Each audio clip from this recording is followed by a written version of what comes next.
ఇంట్లో వీడికి ప్రశాంతత ఉండదు, అలాగే కలెక్టర్లకు ప్రశాంతంగా ఉండదు, పోలీసు డిపార్ట్మెంట్కు నిద్రనే ఉండదు, ప్రశాంతత అనేటువంటిది.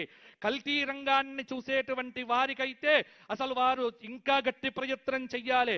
కల్తీలు రాజ్యమేలుతాయి. కల్తీ అనేటువంటిది ప్రతి చోట వస్తుంది. అది నివారించవలసిన బాధ్యత ఖచ్చితంగా ప్రభుత్వం మీద ఉంటుంది.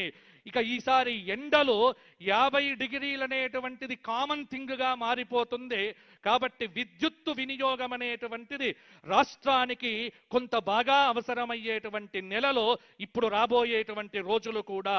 ఆగ్నేయ తూర్పు దేశాల్లో ఖచ్చితంగా భూకంపాలు కానీ మొదలైనవి రావచ్చు. నవంబర్ 10 నుండి సంవత్సరం చివరి వరకు సింహరాశిలో కుజస్తంభనం జరుగుతోంది. సెప్టెంబర్ 18 నుండి అక్టోబర్ 15 వరకు కర్కాటక రాశిలో కుజ గురువుల కలయిక జరుగుతోంది. అంటే ప్రాకృతిక ఉపద్రవములను సూచిస్తూ ఉన్నది. ఎక్కడో ఒక చోట ప్రపంచంలో సునామీ భూకంపాలు వచ్చే అవకాశం ఉంది.